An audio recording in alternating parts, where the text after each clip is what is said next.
పెద్దపల్లి జిల్లా కేంద్రంలో ఎడతెరిపి లేకుండా కురుస్తున్న వర్షాల వల్ల పెద్దపల్లి మున్సిపల్ పరిధి పట్టణ ప్రజలు అప్రమత్తంగా ఉండాలి మున్సిపల్ కమిషనర్ ఆకుల వెంకటేష్ అన్నారు. ఈ రోజు పెద్దపల్లి పట్టణంలోని శాంతినగర్ ఇరిగేషన్ కెనాల్ పైన నిర్మించుకున్నటువంటి ఇల్లు కొద్ది రోజుల నుండి కురుస్తున్న వర్షాల కారణంగా కూలిపోవడం జరిగింది. అట్టి ఇంటిని పరిశీలించిన ఎమ్మెల్యే మరియు చైర్పర్సన్ ఆదేశాల మేరకు బాధితులను మున్సిపల్ కార్యాలయంలోని పునరావాస కేంద్రానికి తరలించాలని, అలాగే వారికి భోజన సదుపాయం ఇతర వసతులను కల్పించాలని మున్సిపల్ మేనేజర్ శివప్రసాద్ని ఆదేశించారు. ప్రజలకు వర్షాల వల్ల సమస్యలు ఉన్న 24 గంటలు municipal help line number 6303127484 phone నెంబర్కి తెలియజేసినట్లయితే మా సిబ్బంది మీకు అన్ని విధాలా అందుబాటులో ఉంటారని తెలిపారు.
పెద్దపల్లి పురపాలక సంఘ పరిధిలో గత 3 రోజుల నుంచి కురుస్తున్న భారీ వర్షాలకు మన దెబ్బతిన్నటువంటి ఈ యొక్క రంగంపల్లి మన కల్వర్టును పరిశీలించడం జరిగింది. రంగంపల్లి కల్వర్టు చిన్నగా ఉండడం వల్ల నీరు రోడ్లపైకి ఎక్కి మన కరీంనగర్ నుంచి పెద్దపల్లికి, పెద్దపల్లి నుంచి కరీంనగర్కు వెళ్ళే వాహనదారులకు ఇబ్బందులు అవుతున్నాయి. కాబట్టి ఇప్పుడు ఆ పైపులు తీసేసి వాటర్ పైన నిలవకుండా ఏ గారు ఇప్పుడే కాంట్రాక్టర్ని పిలిపించి ఆ పైపులు కూడా తీయించడం జరుగుతుంది. అదేవిధంగా గత 3 రోజుల నుంచి కురుస్తున్న వర్షాలకు ఈరోజు శాంతినగర్ మన ఇరిగేషన్ కెనాల్ మీద నిర్మించుకున్నటువంటి ఇల్లు కూలిపోవడం జరిగింది. దాన్ని కూడా పరిశీలించడం జరిగింది. ఆ ఇంటి వాళ్ళకు కూడా పురపాలక సంఘం తరఫున చైర్మన్ గారి ఆదేశంగా ఎమ్మెల్యే గారి ఆదేశాల మేరకు ఇమీడియట్గా వాళ్ళకు ఫుడ్ కూడా పంపించడం జరిగింది. దాంతోపాటు మా లేబర్లతోని ఇప్పటికిప్పుడు ఆ ఇల్లు కప్పుకోవడానికి అవసరమైన ఏర్పాట్లు కానీ వాళ్ళకు సహకారం కూడా అందించడం జరుగుతుంది.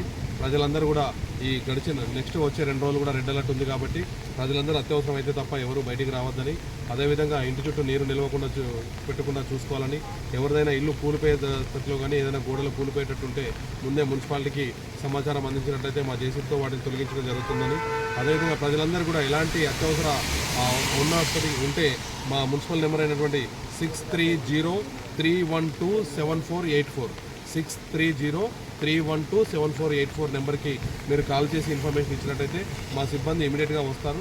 అదేవిధంగా మున్సిపల్ తరఫున కూడా 2 DRF టీమ్ అంటే ఎమర్జెన్సీ రెస్పాన్స్ టీమ్లను కూడా ఏర్పాటు చేయడం జరిగింది. వాటర్ ఎలాంటి స్టాగ్నేటెడ్ అయినా వాటిని తొలగించడానికి ప్రజలందరూ కూడా ఈ యొక్క అవకాశాన్ని సద్వినియోగం చేసుకోవాలి. అదేవిధంగా ఎవరైనా కూడా అత్యవసరం అయితే తప్ప బయటికి రావద్దు.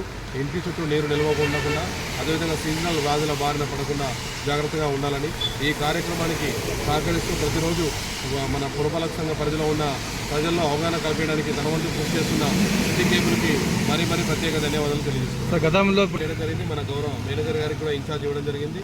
ఎవరైనా ఇల్లు కూలిపోయే స్థితిలో ఉండి ఎలాంటి ఆధారం లేని వాళ్ళు ఉన్నట్లయితే మున్సిపల్ పాత ఆఫీస్లోనే వాళ్ళకు పునరావాస కేంద్రము కూడా ఏర్పాటు చేయడం జరిగింది. వాళ్ళకు ఫుడ్ కానీ అక్కడ అన్ని ఏర్పాట్లు కూడా మేనేజర్ గారు ఏర్పాటు చేయడం జరిగింది.